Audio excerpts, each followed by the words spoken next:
A trabajar el día de hoy el teorema de Pitágoras, que es ya el tercer tema, ¿no? Después de haber hecho polígonos. El teorema de Pitágoras parte de la necesidad de tener una relación en los triángulos, de la medida de los triángulos. Y para eso vamos a empezar con este ejercicio reto. ¿Ya? Vamos a leer qué dice. Dice, cercando el corral, sería, ¿no? Juan es un granjero. Él cría gallinas, ¿no? Él desea cercar el corral, como ves aquí la figura del corral, es un polígono, un cuadrilátero, que tiene dos ángulos rectos. Los otros ángulos no me los dicen, pero me dicen que estos dos son rectos, ¿no? Ya. Para ello envía a uno de sus hijos a medir sus dimensiones. Sin embargo, su hijo se olvida de medir uno de los lados. Juan le dice a su hijo que ya no es necesario volver, ya que se puede calcular esta longitud haciendo uso de los otros datos. Y acá están los datos, ¿no? Dice que el lado AB mide 7, por acá está AB, así que le ponemos 7 metros, ¿no? El lado BC, que es este de aquí, mide 24, y el lado CD mide 20, ¿no? CD, que es este de acá, mide 20. Está. Y este, obviamente, este otro lado, AD, es el que se ha olvidado de medir, ¿no? Esta le ponemos una incógnita. Dice, ¿estás de acuerdo con Juan? ¿Es posible calcular el otro lado, el lado AD, con los datos? Y si es posible que calcularlo. Eh, para este caso, es importante conocer o saber que las relaciones en los lados van a aparecer cuando tengamos, en el caso de este tema, el teorema de Pitágoras, cuando tengamos triángulos rectángulos. Ahora, los triángulos rectángulos se llaman así porque tienen un ángulo recto, un angulito que mide 90 grados. Entonces significa que yo debo tener triángulos, pero profe, este es un cuadrilátero, claro. Pero para este caso vamos a hacer una pequeña construcción y es esta construcción la que voy a colocar acá. Esta línea es la que voy a construir, mira, ahí en el medio, para que aparezcan dos triángulos rectángulos, uno en cada lado, ¿no? Uno con cateto 724 y otro con cateto desconocido y un cateto de 20. Pero ambos comparten la misma hipotenusa. Esta línea, que está frente al 90 grados en ambos casos, mide igual para ambos triángulos, ¿no? Entonces, para poder hacer esa operación, yo aquí ya he cortado la granja en dos triángulos rectángulos, como ves, y a uno le he puesto Y, ¿no? Que es el valor de la hipotenusa, pero el lado AD, que es el que quiero finalmente encontrar, le puse X, ¿no? Por lo tanto, se hace un primer uso de Pitágoras en este triangulito que tenemos dos catetos ya como datos, ¿no? 7, 24, me faltaría ya la hipotenusa. Utilizando Pitágoras, ¿no? Cateto 1 al cuadrado más cateto 2 al cuadrado es igual a la hipotenusa al cuadrado. Cuando tú elevas al cuadrado, esto es 49 más 24 al cuadrado, ¿no? 24 por 24, que es 576. Lo sumas, ¿no? Lo sumas eh, y le sacas la raíz cuadrada, porque este cuadrado pasa como raíz cuadrada, te va a dar que y pues es 25, ¿no? Como ves acá. Y es 25, entonces ya tenemos este valor, miren. Aunque no es el que me pedían, me acerca a poder encontrar el que sí necesito. ¿Cómo hacemos? Pues otra vez Pitágoras, ¿no? Pero ya no con el triángulo azul, sino con el triángulo morado. X es el que quiero al cuadrado, es un cateto, más 20, que es el otro dato que tenía al cuadrado, es igual a 25 al cuadrado, ¿no? Operas otra vez, en este caso pasas a restar, 25 al cuadrado es 625, ¿no? 625 menos 20 al cuadrado, que es 400, pasa restando, por eso se pone como menos, y a esos dos le saca la raíz cuadrada, ¿no? La raíz cuadrada de 125, de 225, perdón, que en este caso te sale 15, pues, ahí está. Y ya tenemos el otro lado que no sabíamos cuánto era. Entonces, para los ejercicios que vamos a hacer hoy, es importante que conozcamos esta propiedad del teorema de Pitágoras, ¿ya? ¿Cómo se aplica el teorema de Pitágoras? El teorema de Pitágoras siempre se va a aplicar cuando se tiene un triángulo rectángulo. No hay más. Profe, y si no es rectángulo, pues no podríamos aplicar el teorema. Tendríamos que utilizar cualquier otra operación o cualquier otra propiedad menos la de Pitágoras, solamente en triángulos rectángulos, ¿no? Para eso hay que saber que los lados, que los catetos, ¿no? Que los lados que forman el 90 grados se llaman catetos. Y el que se encuentra frente al 90 grados se le llama hipotenusa. Siempre va a tener esa distribución. ¿Ya? Puede que el triángulo esté así, esté boca abajo, la hipotenusa abajo, al costado, a la derecha. Tú debes de guiarte que se encuentre frente al 90 grados la hipotenusa. ¿Sí? Los otros dos son simples catetos, los lados que forman. Bueno, profe, de otra forma de cuenta? La hipotenusa siempre es el más grande, ¿sí? El lado mayor siempre es la hipotenusa, siempre.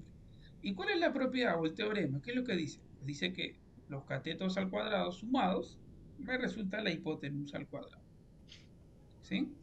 Esto se puede demostrar con una pequeña formulita o una pequeña operación matemática, ¿no?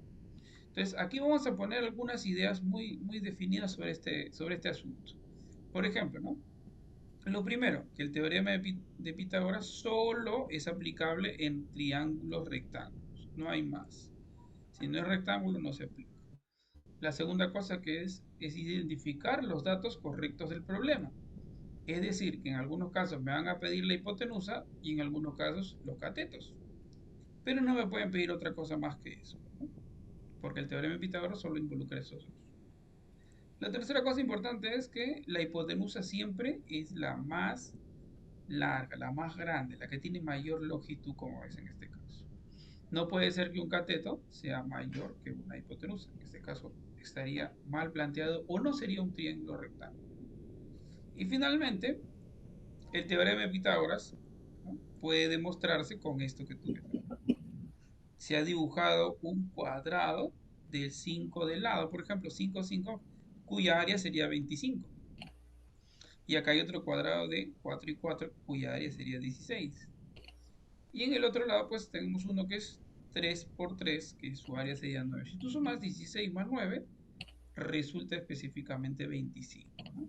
Ahora esto tú lo puedes comprobar utilizando este método que se encuentra acá, ¿no? Igual, utilizando una medición, no solamente son los únicos, ¿no? Los únicos triángulos, hay muchos más triángulos pitagóricos que también comparten la misma forma, que se les llama así triángulos pitagóricos porque comparten o porque cumplen con la propiedad del teorema de Pitágoras, ¿no? Entonces, ese teorema que acabamos de ver lo podemos aplicar en muchos aspectos. Y claro, no siempre van a salir números exactos, de repente con decimales o con fracciones, pero debe cumplirse siempre la misma proporción. ¿Ya? Para eso vamos a resolver dos ejercicios aquí en la actividad individual. La primera de ellas me dice, ¿no? Determina la medida del lado que le falta. Entonces tú ves acá, profe, primero tengo que identificar qué me falta. Me falta esto, que en este caso es un cateto. Si a mí me falta un cateto, lo que puedo hacer es el teorema de Pitágoras, pero teniendo en cuenta el cateto. Recuerda que el teorema de Pitágoras es hipotenusa al cuadrado es igual a un cateto al cuadrado más el otro cateto al cuadrado. En este caso la hipotenusa vale 11 al cuadrado. En este caso uno de los catetos ya sabemos que es 5 al cuadrado. Y el otro cateto pues no lo sabemos y como lo hemos visto ahí le han puesto a. Una vez aplicado esta operación lo único que hago es elevar al cuadrado, que sería 121, 25 y a al cuadrado. Pasamos a restar 121 menos 25. Este es igual a al cuadrado, ¿no? Restamos, restamos que en este caso sería 121 menos 25, lo cual es 96. Es igual a al cuadrado. Y lo único que nos falta pues es pasar a sacarle su raíz cuadrada. Ahí está. Y ya tendríamos el valor de a. Ese es el valor exacto de a. Puedo escribirlo de otra forma, claro, recordando, ¿no? que 96 es lo mismo que Yo a 96 le puedo sacar, por ejemplo, mitad, le puedo volver a sacar mitad, ¿no? Y le puedo sacar otra vez mitad, y así puedo sacarle varias veces mitad, ¿no? Y por ejemplo, 96 es 16 por 6. ¿Qué significa? Pues que yo le puedo sacar, en vez de raíz de 96, puedo escribir raíz de 16 por raíz de 6, ¿no? Esta es una propiedad que podemos hacer en radicales, ¿no? Y la raíz de 6 sabemos que es 4. Bueno, la raíz de 6 sí no hay, ¿no? Así que se queda igual. Podemos escribirlo como 4 raíz de 6 también, ¿no? Va a depender mucho de cómo nos presenten la respuesta, ¿no? Las claves, la respuesta. Pero ambos son correctos, ¿no? Como ves, en ambos casos se ha utilizado lo mismo, solo que se está escribiendo de una forma diferente la respuesta. Una forma más simplificada es la 4 raíz de 6, ¿no? Aplicación directa del teorema de Pitágoras. A ver, veamos ahora uno que viene sin, eh, sin dibujito. Vamos a leerlo. Carmen se encuentra a 12 metros de la casa de Jorge, quien la observa desde la azotea de su vivienda a 5 metros de altura. Ahí es la distancia entre Carmen y Jorge. Vamos a suponer que este puntito de aquí es Carmen, ¿ya? Dice que se encuentra a 12 metros de la casa de Jorge. Entonces por acá debe estar la casa de Jorge. Ahí está. Y hay 12 metros de distancia, ¿sí? Y dice que Jorge lo observa desde la azotea, de la parte de arriba. Aquí le ponemos Jorge. Dice que se encuentra a 5 metros de altura, ¿no? Hay entonces la distancia entre ambos. Entonces se forma el piso con la casa, el piso de la casa, ¿no? Con la distancia, con el suelo, siempre va a medir 90 grados. Se supone que la casa está de forma horizontal, perdón, perpendicular al piso, ¿no? No puede estar inclinada. Entonces, la pregunta que me hacen es esta distancia, ¿no? ¿Cuánta distancia los separan? Y se forma, obviamente, como ves, un triángulo rectángulo para aplicar el teorema de Pitágoras directamente, ¿no? Aquí la respuesta va a salirme 13. Ahora tú dirás, profe, ¿cómo sabe que va a salir 13? Esto es un triángulo pitagórico conocido llamado 5, 12, 13, ¿no? Y yo te voy a presentar aquí varios para que una de las formas que las puedas resolver es justamente acordándote los triángulos pitagóricos, ¿no? Por ejemplo, el primer triángulo pitagórico y el más conocido de todos es el triángulo de 3, 4 y 5, ¿no? O sea que los catetos valen 3, 4 y la hipotenusa 5. Hay otro triángulo conocido que es este que acabamos de ver. 5, 12 y la hipotenusa tiene que ser 3, ¿no? Esos son una de los dos triángulos conocidos, pero hay uno más, ¿no? Que también es uno más, uno bien, pero bien conocido, que también lo voy a poner acá.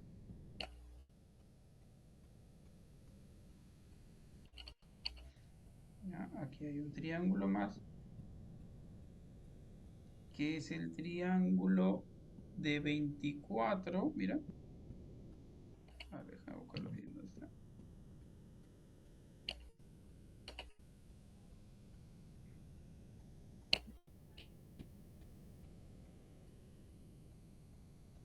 Ahí está.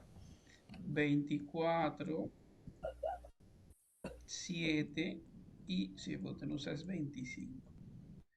Ese es uno de también los más conocidos. ¿Ya?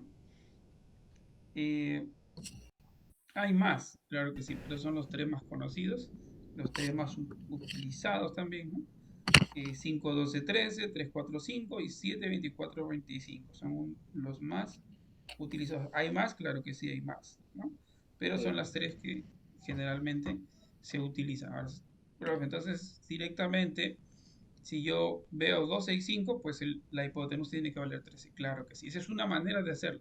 Profe, si no me acuerdo el triángulo, pues puedes hacer Pitágoras, ¿no? Puedes hacer el teorema de Pitágoras, que también va a resultarte lo mismo, ¿no? X al cuadrado, que es la hipotenusa al cuadrado, ¿no? Es igual a 5 al cuadrado más 12 al cuadrado. 25 más 144, ¿no? En este caso es 169, ¿no? Y si tú le sacas la raíz cuadrada de 169 es 13. 13. Y ahí está. Ahí puedes tener entonces el resultado de X también utilizando el teorema de Pitágoras o también utilizando un triángulo pitagórico conocido. ¿Ya? Con esos dos ejercicios vamos a empezar. Así que la actividad individual, como ves, es aplicar el teorema de Pitágoras o también los triángulos de rectángulos pitagóricos. Cualquiera de las dos, de forma rápida, ¿no? Si memorizamos los triángulos, va a salir mucho más rápido. En caso que no lo podamos hacer, pues también podemos aplicar el teorema de Pitágoras y comprobarlo.